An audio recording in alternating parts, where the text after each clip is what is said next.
ये कैसी गति बना रखी है? तुम्हारी नाक पर ये घाव कैसा? ये घाव नहीं है, तलवार से प्रहार किया गया है। क्या? तलवार से प्रहार?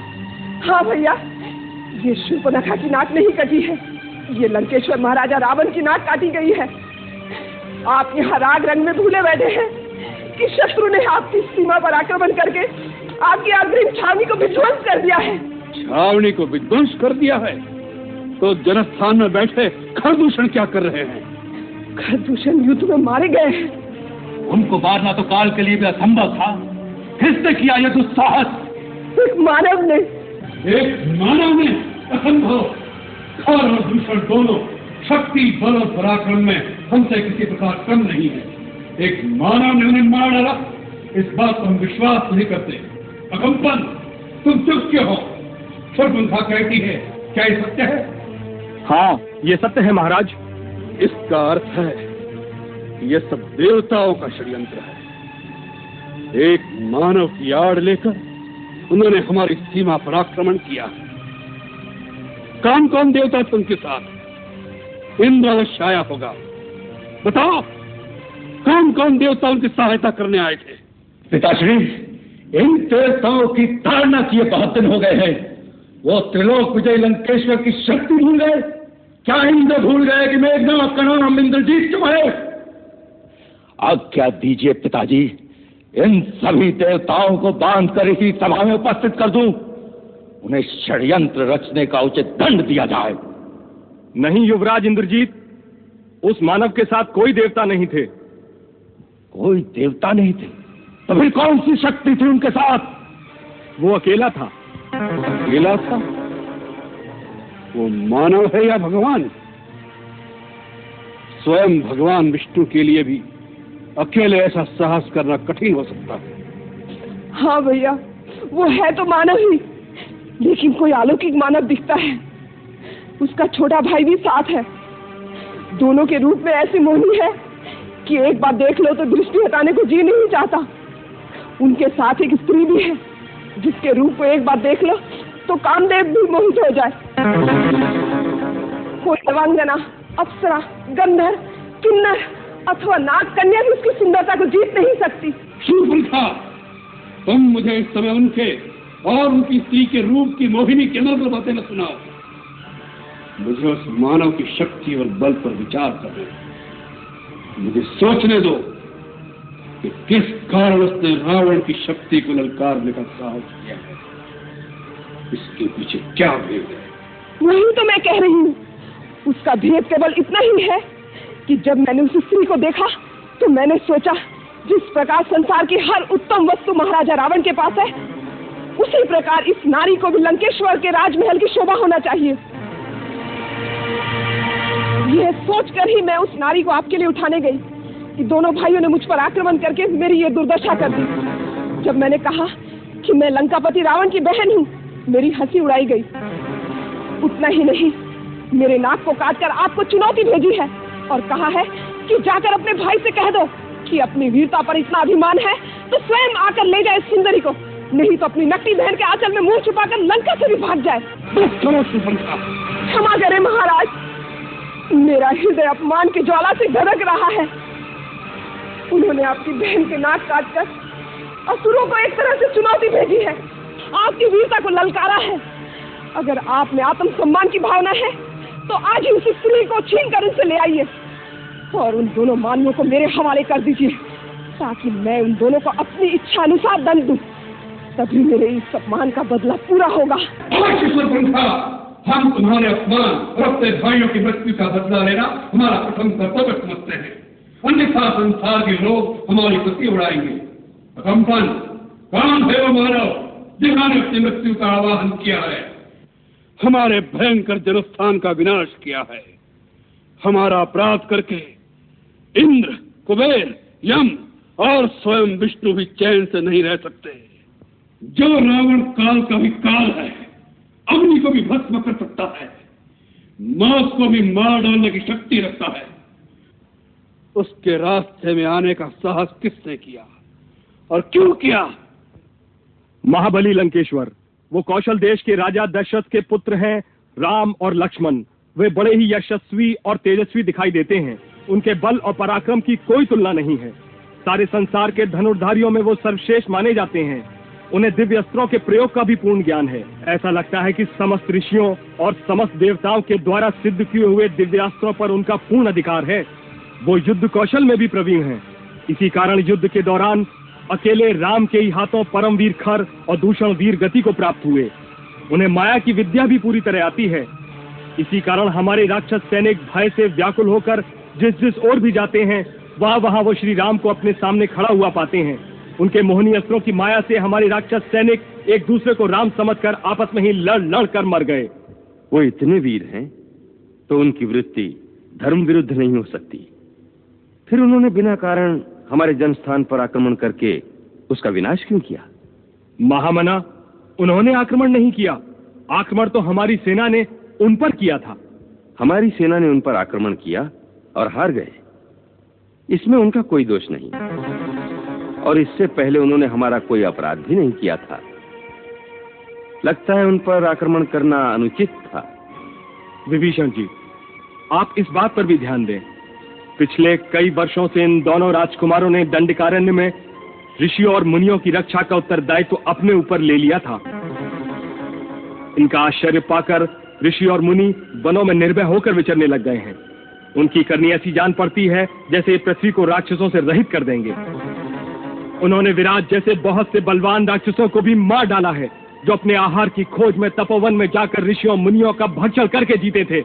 इस दोष के लिए वो अवश्य ही दंड के भागी हैं।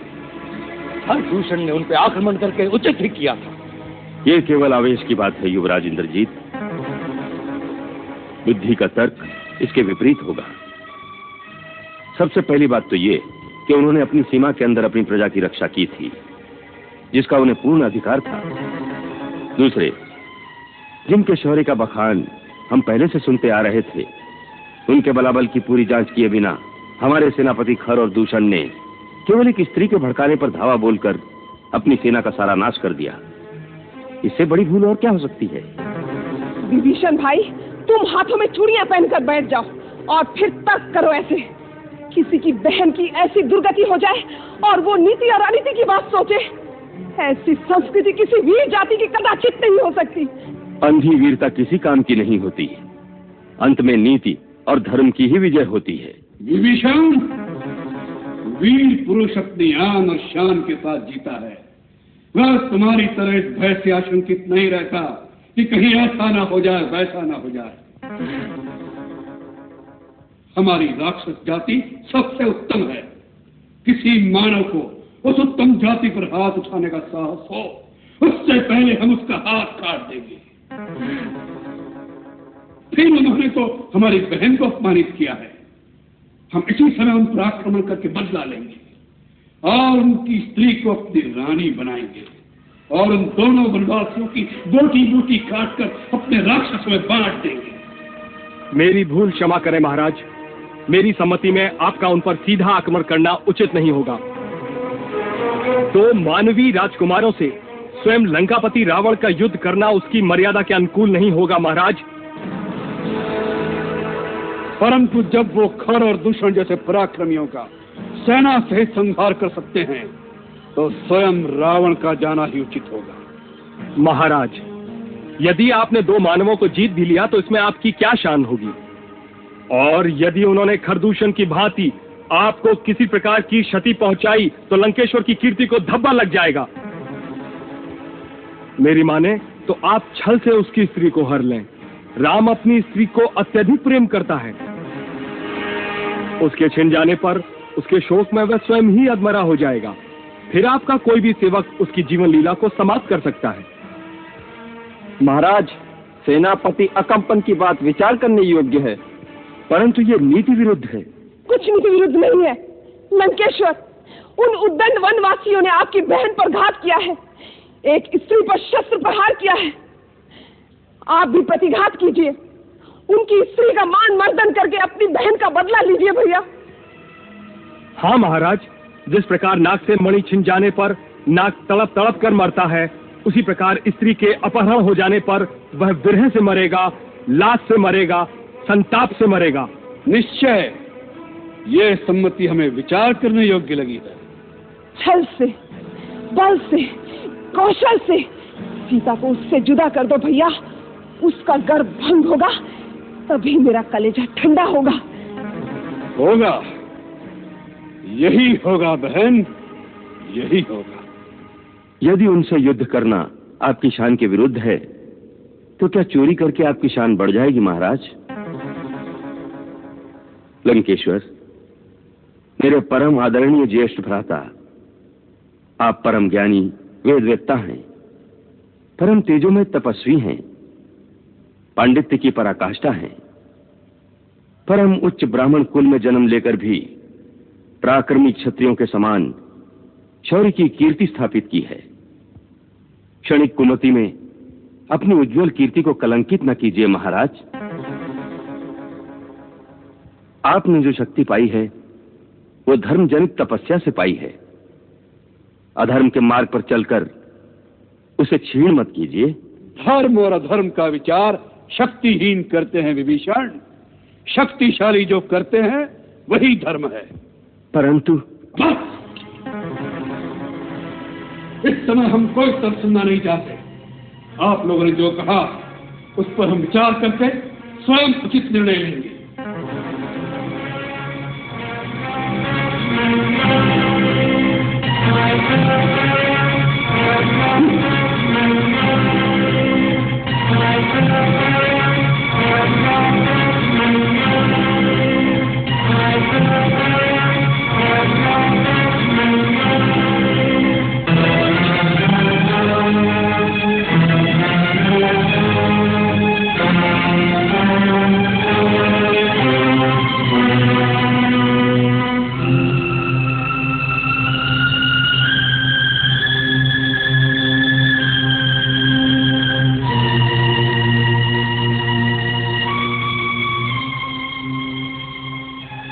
भैया, इसमें इतनी सोचने की आवश्यकता नहीं है।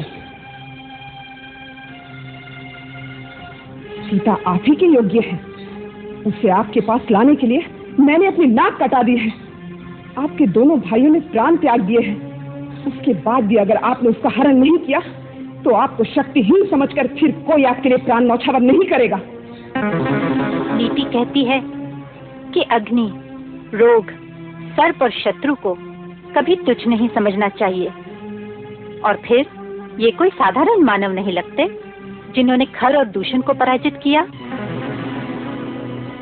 उनसे बैर मोल लेने से पहले अच्छी प्रकार सोच लेना चाहिए।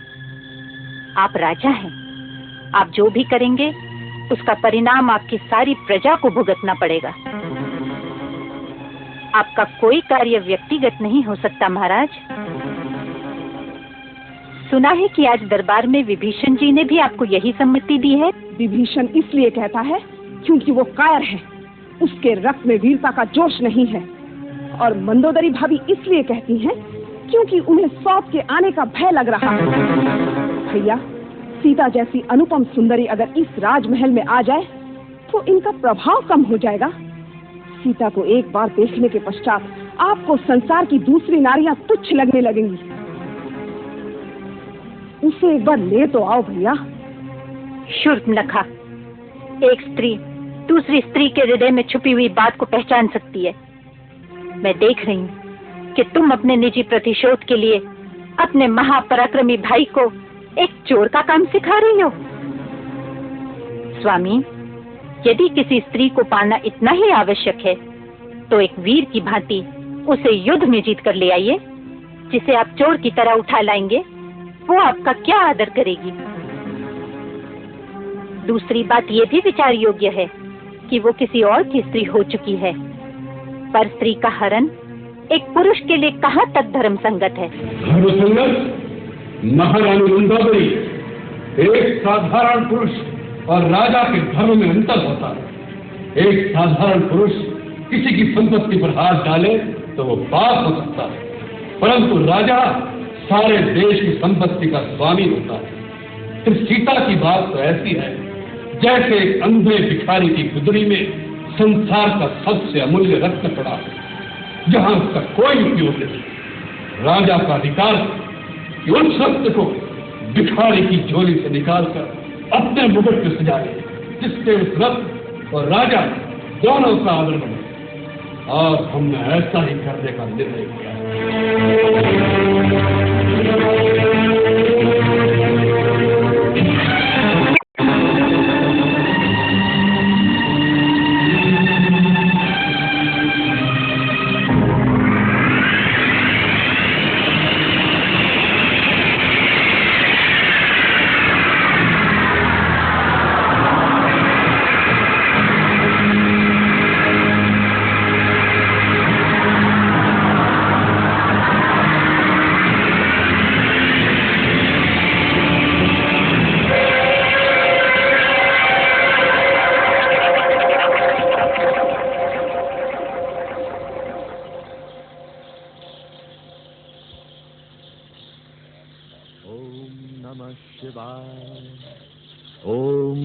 शिवाय।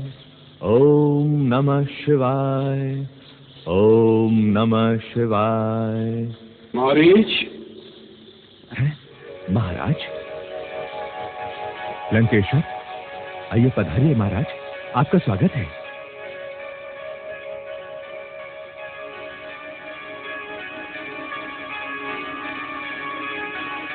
महाराज, आसन ग्रहण कीजिए।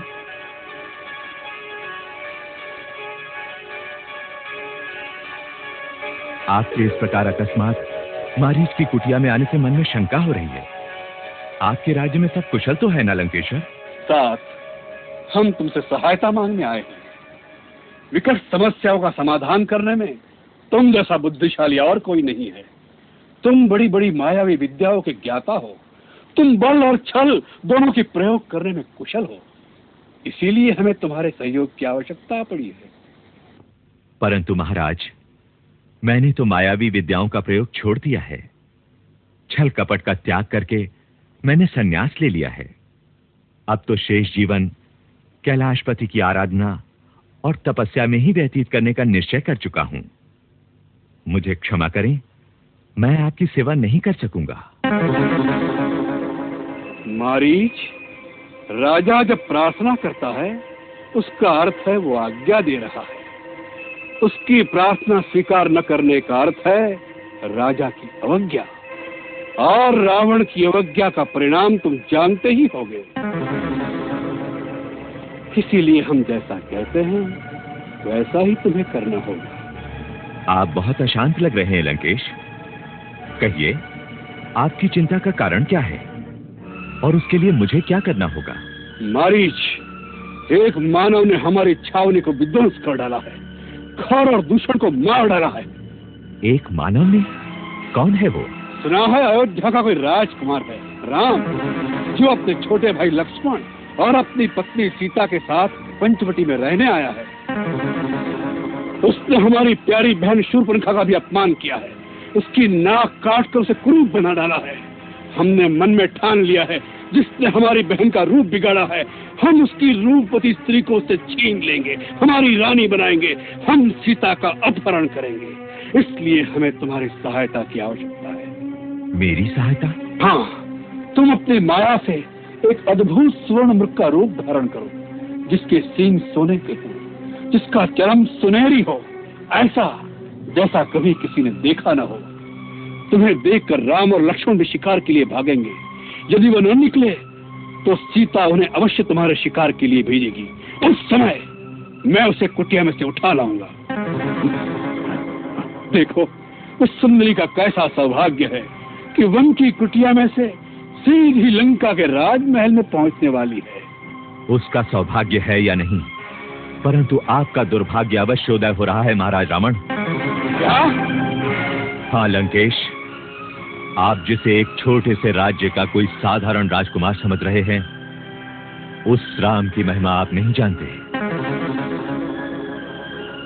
मुझे लगता है कि कोई सचमुच आपका परम शत्रु है, जिसने आपको ये सलाह दी है, क्योंकि इस दुष्कर्म के बाद आप कुल समेत नष्ट हो जाएंगे। लंका की ईंट से ईंट बच जाएगी। आप मेरी मानिए तो ये सब कुछ भूलकर लंका वापस चले जाइए। आपके रंग महल में एक से एक सुंदर रानी है। उन्हीं के साथ आनंद का जीवन बिताइए। सीता रूपी ज्वाला को हाथ मत लगाइए, नहीं तो सब कुछ भस्म हो जाएगा। कायर, डरपोक, शत्रु की महिमा का बखान करके रावण को डराने की चेष्टा कर रहे हो। रावण जिसके भय से भय भी भयभीत होता है, जो काल का भी काल है। मैं आपको डराने के लिए नहीं कह रहा महाराज, मैं सत्य कह रहा हूं।